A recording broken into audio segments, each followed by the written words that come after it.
infection is one of the commonest causes of diarrhea. ಇದರಲ್ಲಿ bacterial infection ಆಗಿರ್ಬೋದು, viral infection ಆಗಿರ್ಬೋದು, ಪ್ರೋಟೋಜೋಲ್ infection ಆಗಿರ್ಬೋದು. ನಾವು ಡೇ ಟು ಡೇ ಲೈಫ್ ಅಲ್ಲಿ ವೈರಲ್ ಇನ್ಫೆಕ್ಷನ್ಸ್ ನ ತುಂಬಾ ಕಾಮನ್ ಆಗಿ ನಾವು ನೋಡ್ತೀವಿ. ಈ ಇನ್ಫೆಕ್ಷನ್ಸ್ ಬಿಟ್ಟು ಬೇರೆ ಕಾರಣಗಳು ಆಗಿರ್ಬೋದು. ಕೆಲವು ಮಕ್ಕಳಿಗೆ ಫುಡ್ ಇಂಟಾಲರೆನ್ಸ್ ಇಂದ ಕೂಡ ಡಯರಿಯಾ ಆಗುತ್ತೆ. ಇವಾಗ ಕೌಸ್ ಮಿಲ್ಕ್ ಪ್ರೋಟೀನ್ ಅಲರ್ಜಿ ಇದ್ರು ಕೂಡ ಅದರಿಂದ ಕೂಡ ಡಯರಿಯಾ ಆಗೋ ಚಾನ್ಸಸ್ ಇದೆ. ಕೆಲವು ಮಕ್ಕಳಿಗೆ ಮೆಡಿಸಿನ್ಸ್, ಆಂಟಿಬಯೋಟಿಕ್ಸ್ ಏನಾದ್ರು ಕೊಟ್ರೆ ಅದರಿಂದ ಅಡ್ವರ್ಸ್ ಎಫೆಕ್ಟ್ಸ್ ಆಗಿ ಕೂಡ ಡಯರಿಯಾ ಆಗೋ ಚಾನ್ಸಸ್ ಇದೆ.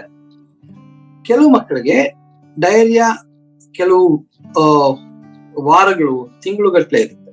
ಅಂತ ಮಕ್ಕಳಿಗೆ ಕೆಲವು ಸೀರಿಯಸ್ ಅಂಡರ್ಲೈನ್ ಪ್ರಾಬ್ಲಮ್ಸ್ ಇರ್ಬೋದು. ಇನ್ಫ್ಲಮೇಟರಿ ಬೌವೆಲ್ ಡಿಸೀಸ್ ಇರ್ಬೋದು, ಇಲ್ಲಾಂದ್ರೆ ಸೀಲಿಯಾಕ್ ಡಿಸೀಸ್ ಇರ್ಬೋದು. ಈ ತರ ಅದನ್ನ ನಾವು ಇನ್ವೆಸ್ಟಿಗೇಟ್